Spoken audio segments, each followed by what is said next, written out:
Okay, I'm back. Now you saw some splices that I put in here. And again, like I said, it started raining really hard, so hard that I couldn't even record. The rain pounding on top of this canvas tent made so much noise that you couldn't even hear me. So instead of stopping and waiting until I get more work done, I just went ahead and did the work. So you see I jumped from where you saw showed you where the high spot was here, and I started sanding. Well, you'll just have to trust me that that's the part that went sanded through first. I just went ahead and sanded the whole thing down. So now it's ready for the next layer of body putty. I'll get to that in a minute.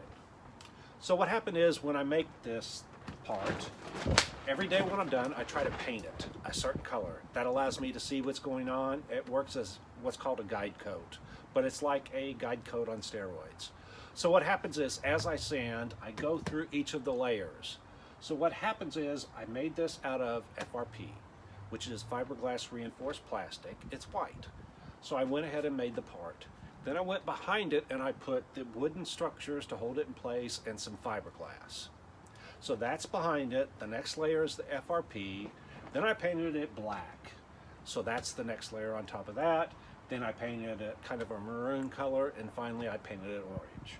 So as I sanded, what happens is the high spots are going to get sanded down first, and then the low spots may not even get sanded.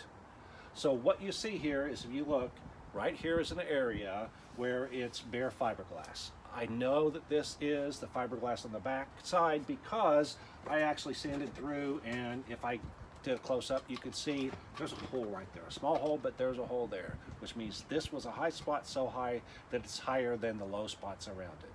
What I need to do next is come in the back here, reinforce it with some more fiberglass so I can sand it down a little more. All right? So the next layer here is white. That means it's the FRP. Outside of there, there's the black. Any area that you see black is the next layer on top of that. There's some body putty there. So what that is that's probably underneath the black, so it's in between the FRP and the black layer.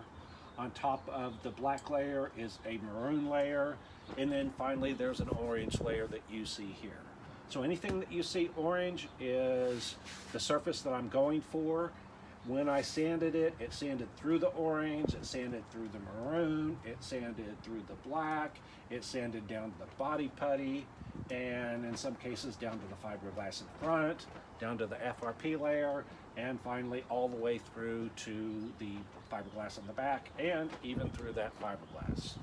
All right, so the reason why I paint all this is, if you look at this, it's hard to tell how level this surface is. It's all different colors. When you look at it, you can't really see what's going on.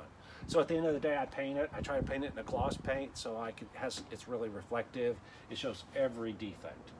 Right now I'm using only 36 grit sandpaper. It leaves scratches. I mean deep, what they call sanding scratches. I don't care. I'm just trying to get it all to the same surface and all pretty much level. Next, I'll get to the point where I use 80 grit sandpaper and then slowly go higher and higher on the grit, which is finer and finer sandpaper, until it's smooth. All right, so we're going to jump over and I'm going to show you the area I worked on earlier where I left off.